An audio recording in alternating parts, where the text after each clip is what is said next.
भवानी शंकरौ वंदे श्रद्धा विश्वास रूपिणौ याभ्याम विना न पश्यन्ति सिद्धः स्वान्तः स्थमीश्वरम। हर हर महादेव। आप सभी भगवत प्रेमी दर्शकों का जगत पिता शिव यूट्यूब चैनल में हार्दिक स्वागत है। भगवान आशुतोष की कृपा से आप सभी स्वस्थ सकुशल और प्रसन्न होंगे, ऐसा मुझे पूर्ण विश्वास है। बहुत से लोगों का ये प्रश्न रहता है कि शिव नाम किस प्रकार से कार्य करता है, और चूंकि हर नाम का एक अपना अलग विशेष महत्व होता है, उसकी कार्यशैली अलग होती है, लक्ष्य सबका एक होता है। आप राधा नाम जपें, आप कृष्ण नाम जपें, राम नाम जपें, दुर्गा जी का नाम जपें, काली जी का नाम जपें, शिव जी का नाम जपें, हनुमान जी का नाम जपें, किसी का भी जपें, मंजिल सबकी एक है। कल्याण सबसे ही होना है, लेकिन सबके मार्ग अलग अलग है। जैसे आपको दिल्ली जाना है, आप लखनऊ में रहते हैं तो आप अलग मार्ग से जाएंगे। अब कोई चेन्नई में बैठा हुआ व्यक्ति दिल्ली जाएगा, वो अलग मार्ग से जाएगा। गांधीनगर में कोई बैठा होगा तो वो अलग मार्ग से जाएगा। मुंबई में बैठा हुआ व्यक्ति दिल्ली जाएगा, लेकिन जाएगा वहीं, लेकिन अलग मार्ग से जाएगा। तो हर नाम ही आपका उद्धार करता है। जैसे बहुत से लोग कहते हैं ना कि गुरुजी, क्या मैं काली जी का नाम जपूं तो क्या इससे मुझे धन प्राप्ति हो जाएगी? अरे भाई, आप काली जी तो बहुत बड़ी भागवतिक शक्ति है ना। आप बस खाली छोटे मोटे अप्सराओं की, यक्षणियों की, गंधर्वों की साधना कर लें तो आपको इतना भयंकर धन प्राप्त हो जाएगा कि आसपास कोई रहेगा नहीं आपके बराबरी का, इतना धन वाला। तो आप लोग, बात यह है ना कि आप लोग परमाणु बम से मच्छर मारना चाहते हैं। अरे भाई, बात को समझिए। यदि आप किसी भागवतिक शक्ति का नाम जप कर रहे हैं तो आप उससे अपेक्षा क्या रख रहे हैं इतनी छोटी चीज की? धन की, प्रसिद्धि की, शादी की, विवाह की, शिक्षा की, नौकरी की, मकान बन जाए मेरा बिजनेस खूब बड़ा हो जाए। ठीक है, आप सांसारिक प्राणी हैं, आपकी सोच यहाँ तक है, आप इसी में प्रसन्न रहना चाहते हैं, इसी को सर्वस्व समझ रहे हैं। ठीक है, वो भी मिलेगा। लेकिन जब बड़ी भागवतिक शक्तियों की आराधना, उपासना, साधना की जाती है तो लक्ष्य छोटा नहीं रखा जाता है। बहुत सी चीजें तो बिन मांगे आपको स्वयं मिलेंगी। आप सोचिए ना, यदि आप भगवान शिव की साधना कर रहे हैं, शिव नाम जाप कर रहे हैं, तो आपका उद्देश्य कितना छोटा है कि आप धन प्राप्ति के लिए कर रहे हैं, तो फिर व्यर्थ है। फिर आप शिव जी की शरण में क्यों गए हैं? आपको खाली धन चाहिए तो उसके तो बहुत छोटे छोटे उपाय हैं। देखिए, धन का महत्व, प्रसिद्धि का महत्व, सुख सुविधा, भौतिक लग्जरियस लाइफ, इन सब का महत्व तभी तक है जब तक कि आपकी जीवात्मा इस पांच भौतिक शरीर में बंधी हुई है। आप सोचिए, जब कोई व्यक्ति मर जाता है, उसका शव पड़ा होता है, अब उसके ऊपर मक्खी बैठ रही है कि उसके ऊपर धूल उड़ रही है, वो व्यक्ति स्वतः कभी विरोध करने के लिए उठ बैठता है क्या? ठीक है, उसके परिजन लोग उसके शव की सुरक्षा करते हैं। लेकिन आप सोचिए, हमें हमारे सबसे निकट इस संसार में क्या है? हमारा शरीर ही हमारी जीवात्मा के सबसे निकट है। हम सबसे ज्यादा उसी से प्रीति करते हैं। हमारे सारी सोच विचार, हमारी सारी चेष्टाएं इसी शरीर को लेके हैं। आप देखिए ना, हम लोग जो भी प्रत्यक्ष अप्रत्यक्ष जो भी कर रहे हैं वो सब अपने शरीर के लिए ही कर रहे हैं। वो करते हुए दिखता है कि हम दूसरे के लिए कर रहे हैं, वस्तुतः वो सब अपने ही शरीर के लिए हर व्यक्ति कर रहा है। ये बहुत सूक्ष्म बात है, बहुत गहराई से आप इस पे चिंतन करेंगे तो समझ में आएगा। तो मैं यही बता रहा हूँ कि जब तक हम पांच भौतिक शरीर में बंधे हुए हैं, तभी तक ये छोटे छोटे चीजें हमें बड़ा लक्ष्य दिखाई देता है कि साधना की तो हमें धन क्यों नहीं मिला। सबकी प्रथम सोच यही रहती है। आपने धर्म का मापदंड भी धन को बना रखा है। जिसको ज्यादा धन मिला उसके ऊपर प्रभु की ज्यादा कृपा है। आपकी सोच ऐसी ही है, मतलब अधिकांश लोगों की। मैं किसी एक व्यक्ति विशेष को नहीं कह रहा हूँ, लेकिन आप गौर करें कि जब प्रभु की कृपा हुई तो हम उसका मापदंड, उसका मूल्यांकन धन से लेकर के करते हैं। ये बहुत ही गलत सोच है, इसको सुधार लेना चाहिए। ईश्वर का कोई भी, किसी भी देवता का या किसी भी देवी का नाम आप जाप करते हैं तो निश्चित रूप से आपका कल्याण होगा ही होगा। लेकिन उसका जो कार्य है, प्रथम किसी भी मंत्र या नाम का आप जाप करते हैं तो सर्वप्रथम वो आपके पीछे के कृत कर्मों को, यानी किए हुए जो बुरे कर्म हैं, उनको नष्ट करता है नाम जाप और मंत्र जाप। तो ठीक वैसे ही शिव नाम जाप भी आपके पीछे के कृत कर्मों को, जो कि आपके पीछे के बुरे किए हुए कर्म हैं, पाप कर्म हैं, उनको सर्वप्रथम नष्ट करता है। तो आप जानते हैं कि कर्म दो ही तरीके से नष्ट होते हैं, तीसरा तो कोई विधान ही नहीं उसका। कर्मों को नष्ट करने का दो ही विधान है, एक कि उन्हें नाम की शक्ति से ही नष्ट कर दिया जाए पूरी तरह से, या उन्हें उनका जो फल हमें भोगना है उसे जल्द से जल्द कम से कम मात्रा में भोगवा कर उसे समाप्त कर दिया जाए।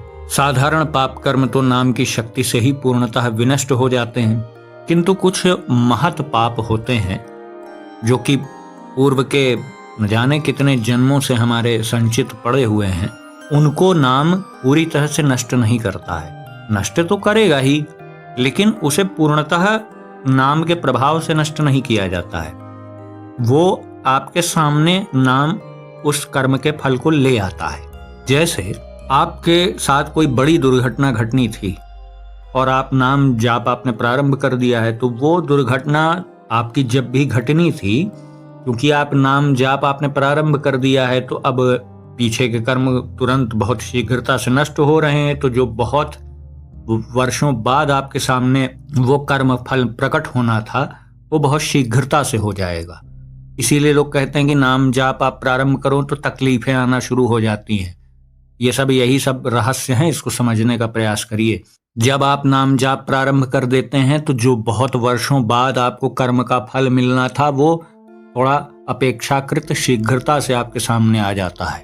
बस फर्क ये रहता है कि पहले आपके साथ एक बड़ी दुर्घटना होनी थी फलस्वरूप, आपके कर्मों के परिणाम के स्वरूप, लेकिन चूंकि आपने नाम जप करना प्रारंभ कर दिया है तो वो घटना कई सालों बाद होनी थी, तो वो शीघ्रता से ही आपके सामने आ जाएगी। कम से कम कष्ट दे करके वो घटना समाप्त हो जाएगी। अब आप सोचेंगे कि नाम ने उसे नष्ट क्यों नहीं कर दिया? नष्ट ही तो किया भाई। वो आपके साथ घटना कई वर्षों बाद होनी थी, बहुत बड़ी घटना होनी थी, उसे नष्ट ही तो कर दिया कि तुरंत आपके सामने ले आया और हल्के से झटके के साथ वो निकल गया। तो नाम के प्रभाव से ही तो ये संभव हुआ। 5-6 सालों बाद आपके साथ जो चीज घटना घटनी थी, वो तुरंत हल्के में आप फुर्सत हो गए, आप पीछे का पाप घटता चला जा रहा है। तो आप किसी भी देवी देवता का, किसी भी अपने इष्ट देव का आप नाम जाप करें तो सर्वप्रथम वो पीछे के आपके पाप कर्मों को ही हल्का करता है, क्योंकि किसी ऐसे व्यक्ति के ऊपर नाम अपना प्रभाव कभी नहीं दिखाएगा जिसका पीछे का पाप कर्मों का बैलेंस खूब भयंकर बढ़ा हुआ हो। आपने ऐसा दुनिया में किसी को देखा है क्या जो आकंठ पाप में डूबा हुआ हो और 24 घंटे उसका जप चल रहा हो? ऐसा संभव ही नहीं है। अग्नि और हिमखंड एक साथ थोड़ी रह सकते हैं। हाँ, ये बिल्कुल पॉसिबल है कि एक बहुत पापात्मा व्यक्ति है, लेकिन उसके अंदर ऐसी एक प्रज्ञा जागृत हो गई कि चलो भाई अब ये सब पाप कर्म छोड़ें, अपने प्रभु के नाम का जप करें। ये तो संभव है, लेकिन दोनों एक साथ नहीं हो सकता है कि आप निरंतर नाम जप भी कर रहे हों और एक तरफ आप पापाचरण में युक्त हों। ऐसा नहीं हो सकता है। कहने का ये मतलब है कि नाम जप का प्रभाव आपके अंदर एक भी कण पाप का रहने नहीं देता है। उदाहरण के लिए आप इतिहास पे दृष्टि डाल लीजिए। महर्षि वाल्मीकि जी की कथा आपने सुनी ही होगी। वो कितने दुर्दांत डाकू थे, है ना? लोगों को लूटते थे, उनकी हत्या कर देते थे। लेकिन जब नाम का प्रभाव उन पर आया तो क्या उसके बाद एक दिन भी उन्होंने डकैती की, किसी के साथ हिंसा की, किसी का धन लूटा? नहीं किया ना। उसी प्रकार महर्षि विश्वामित्र जी का भी इतिहास देख लीजिए। जब वो राजा थे, वो ऋषि होने के पहले तो राजा ही थे ना, बहुत बड़े राजा थे, बड़े बलशाली थे। वशिष्ठ मुनि तक से उनका युद्ध हो गया, बड़े महत्वाकांक्षी राजा थे। लेकिन जब ईश्वरीय तत्व ने उन्हें स्पर्श किया तो उनका अहंकार भी चला गया, क्रोध भी चला गया, सारी महत्वाकांक्षाएं भस्मीभूत हो गईं। तो नाम जप जो है उसको आप हल्के में मत लीजिए, वो बहुत प्रभावशाली है। हाँ, चूंकि लक्ष्य सभी नामों का एक होता है तो पहुंचाएंगे तो सब एक ही जगह आपको, लेकिन सबके मार्ग अलग अलग होते हैं, सबकी क्रियाविधि अलग अलग होती है, कार्यशैली अलग होती है। शिव महापुराण में शिव नाम के संबंध में कहा भी गया है, तन मुखम च यथा यो वै पश्यन्ति प्रीतिमान नरः तीर्थजन्यम फलम तस्य भवतीति सुनिश्चितम। शिवेति नाम दावाग्नैर महापातक पर्वताः भस्मी भवन्त्यनाया सात्य सत्यम न संशयः। सब वैदिकः सब पुण्यात्मा स धन्या स बुधो मतः शिव नाम जपासक्तौ यो नित्य भुवि मानवः। अर्थात शिव नाम ही पाप स्वरूप महापर्वतों को भस्म करने वाला दावाग्नि है। दावाग्नि अर्थात जंगलों को जलाने वाली जो महाभयंकर अग्नि होती है उसे दावाग्नि कहते हैं। इसके उच्चारण से ही यानी शिव नाम के उच्चारण से ही पाप भस्म हो जाते हैं, इसमें संशय नहीं है। जो मनुष्य इस पृथ्वी पर शिव नाम का जाप करता है वही वैदिक पुण्यात्मा एवं पंडित है, अर्थात वही धन्य है। अब शिव नाम पंच तत्वों पर अपना असर, अपना प्रभाव किस प्रकार डालता है, आइए वो समझते हैं। विशेषतः जब आप शिव नाम जाप का प्रारंभ करते हैं और कुछ देर ही सही, लेकिन आप आसन पे बैठ करके भी नाम का जाप करते हैं, चाहे मौखिक रूप से, मानसिक रूप से, माला लेकर के, लेकिन इतनी शर्त है कि आपको आसन पे बैठ के थोड़ी देर अवश्य जाप करना चाहिए, तभी ये प्रभाव देखने को मिलेंगे जो कि मैं आगे आपको बता रहा हूं। देखिए, शिव नाम जाप सर्वप्रथम मनुष्य के मूलाधार चक्र पर अपना असर डालता है। मूलाधार चक्र का प्रतिनिधित्व कौन सा तत्व करता है? वो है पृथ्वी तत्व यानी भूमि तत्व। जब शिव नाम जाप के द्वारा हमारा भूमि तत्व बैलेंस होने लगता है और हम आसन पे बैठ करके ही जाप करते हैं, तो उस वक्त आपको ये अवश्य महसूस होगा कि मूलाधार की यानी हमारा जो गुह्य स्थान होता है, जो गुप्तांग का स्थान होता है, वहाँ जो मूलाधार चक्र का स्थान होता है वो भी आपको पता ही है। तो वहां से आपको ऐसा एहसास होगा कि एक ऊर्जा ऊर्ध्वगामी यानी ऊपर की ओर गति करती हुई एक ऐसा हल्का सा वाइब्रेशन के जैसा आपको महसूस होगा। जब शिव नाम आपके मूलाधार यानी पृथ्वी तत्व पे असर डालने लगेगा तब ये प्रभाव दिखेगा आपको। पृथ्वी तत्व को बैलेंस कर लेने के बाद शिव नाम जाप हमारे जल तत्व को बैलेंस करता है, और जब वो बैलेंस हो जाता है या वो एकदम नियंत्रित हो जाता है, या उसमें जो भी उस तत्व में हमारे शरीर में जल तत्व से संबंधित जो अवयव हैं उनमें कोई विकृति आ गई है, और जब शिव नाम जाप उन्हें सुधारने लगता है, जब उनको नियमित करने लगता है, तो क्या प्रभाव सामने आते हैं। देखिए, जल तत्व का स्थान स्वाधिष्ठान चक्र पे है। स्वाधिष्ठान चक्र मूलाधार से ठीक ऊपर होता है, नाभि के नीचे और गुप्त स्थान के मध्य में, यानी मूलाधार और मणिपूरक चक्र के मध्य में होता है स्वाधिष्ठान चक्र, जहां पर जल तत्व का प्रतिनिधित्व रहता है।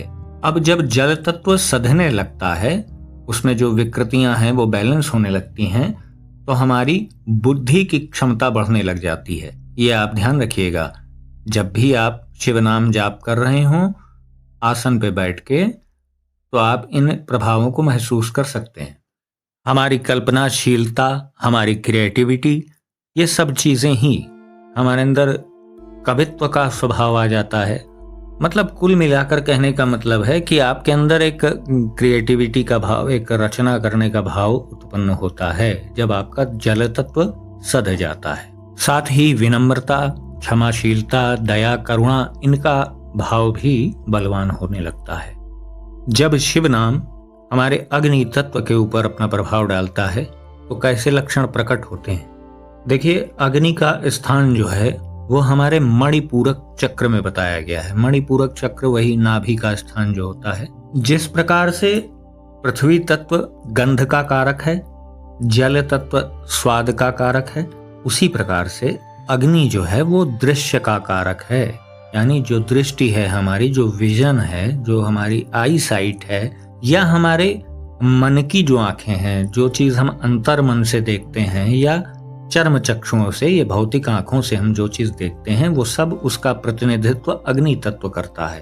और जब अग्नि तत्व शिव नाम के प्रभाव से नियंत्रित होने लगता है, संतुलित होने लगता है, तो हमको अपने अंतःकरण में अलौकिक दृश्य, अपने इष्ट देवता से संबंधित बहुत से ऐसे दृश्य दिखाई देने लग जाते हैं। कभी स्वप्न में, कभी विचार करते हुए हम बैठे हैं, अंतर मन में हमें दिखने लग जाता है, कभी स्पष्ट आंखों से ही दिखाई दे जाता है। ये तब होता है जब हमारा अग्नि तत्व संतुलित होने लगता है। बस ध्यान इतना ही रखिए कि अपने ये अनुभव को आप गुप्त ही रखिए। अपने गुरुजन के अतिरिक्त अन्य किसी से भी ये चर्चा आप शेयर ना करें, चाहे आपके पत्नी हो, माता पिता हो, बच्चे हो, कोई भी हो। क्योंकि ये देखिए, ये आपने किया तो ये प्रभाव आपको दिखाई दिया, लेकिन आप अनाधिकृत लोगों को, यानी जिन्होंने इस घटना को देखने की पात्रता नहीं रखी है और आपने उन्हें बता दिया, तो फिर ईश्वर आपके इस क्रिया से बहुत नाराज होते हैं कि आप उन अपात्र लोगों को भी वो अनुभव दे रहे हैं।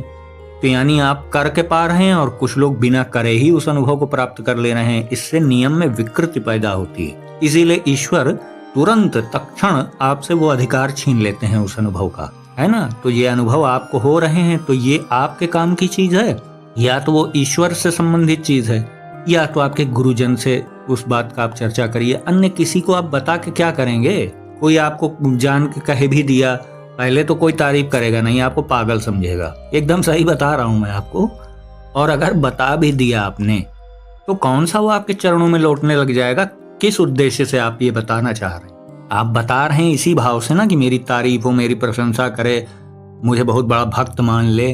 तो ये सब भैया मत करिए, जो हो रहा है वो भी बंद हो जाएगा। इसलिए अपने गुप्त अनुभव किसी को मत बताइए।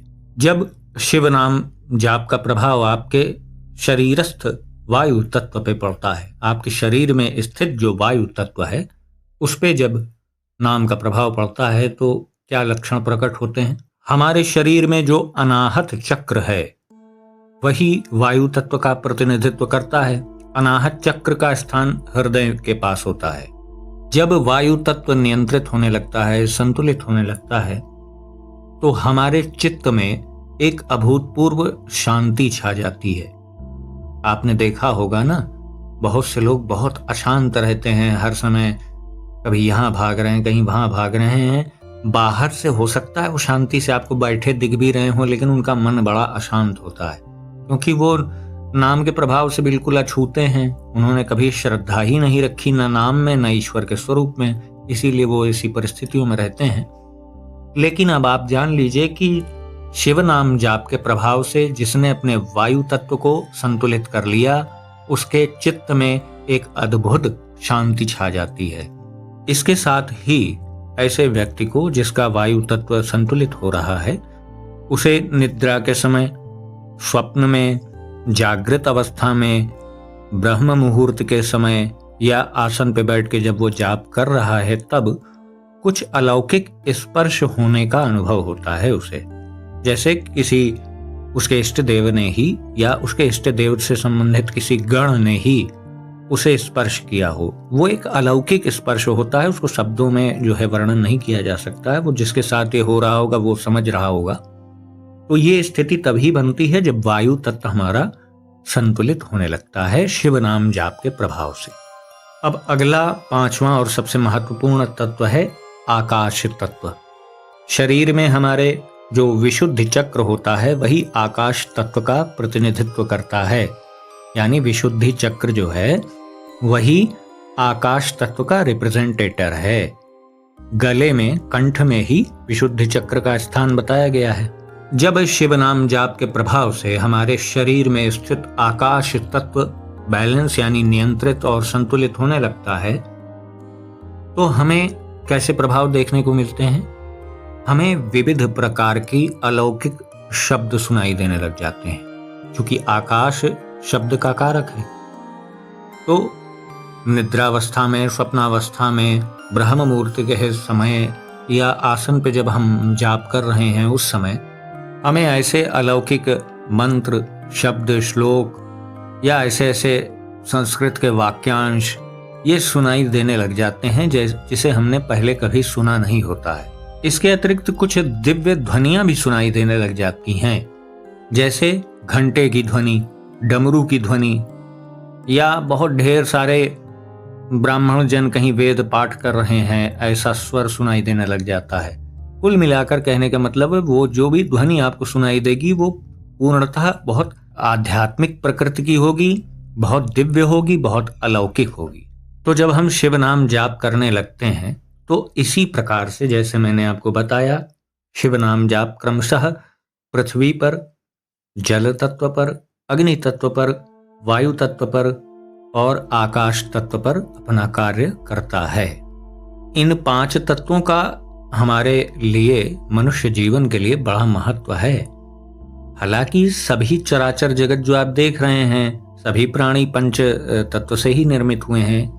भाई ये पांच भौतिक सृष्टि कही जाती है ना, तो इन पांचों तत्वों का खास तौर से मनुष्य योनि के लिए बहुत अधिक महत्व क्यों है? क्योंकि मनुष्य योनि भी इन्हीं पांच तत्वों के बंधन में बंधी हुई है और अन्य किसी योनि को ये कार्य नहीं दिया गया है कि जाओ भाई ये योनि तुम्हें इसलिए दी गई है कि तुम अब मुक्त हो लो, ये जितने झंझटों में तुम आवागमन में फंसे हो इससे मुक्त हो लो। ये गाय को नहीं कहा गया, शेर को नहीं कहा गया, मगरमच्छ को, सांप को, मच्छर को, बंदर को, अन्य किसी योनि को ये बात नहीं कही गई है। सिर्फ मनुष्य योनि ही भोग भोगने के लिए नहीं दिया गया है। भाई अन्य योनियां जितनी हैं वो सब तो भोग योनियां हैं, मनुष्य योनि ही तो कर्म योनि है। हम लोग कर्म योनि में बंधे हुए हैं, लेकिन क्योंकि पंच तत्व का प्रभाव इतना गहरा है कि हम अपने आप को भी भोग योनि के जैसा मानने लगे हैं। तभी तो अधिकांश मनुष्य भोग भोगने में ही रुचि रखे हुए हैं। खूब अच्छा खाना, अच्छा पहनना, अच्छा घूमना, अच्छा टहलना, सबको अच्छा ही अच्छा चाहिए, बुरा किसी को नहीं चाहिए। भोग योनि की मति जो होती है, जो विचार होता है, वो उसका आधारभूत लक्षण यही तो है। तो जो ये पांच भौतिक जो सृष्टि है, जो ये पंच तत्वों का जो मकड़ जाल है, जो बंधन है, उसमें बंध करके ही हम विस्मृत हो गए। हमारी स्मृति चली गई कि हम किस लिए यहाँ आए हैं, हमारा उद्देश्य क्या है।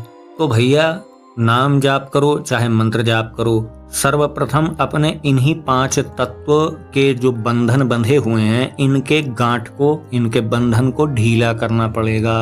और ये वही कर सकता है जिसका उद्देश्य भगवत प्राप्ति होगी।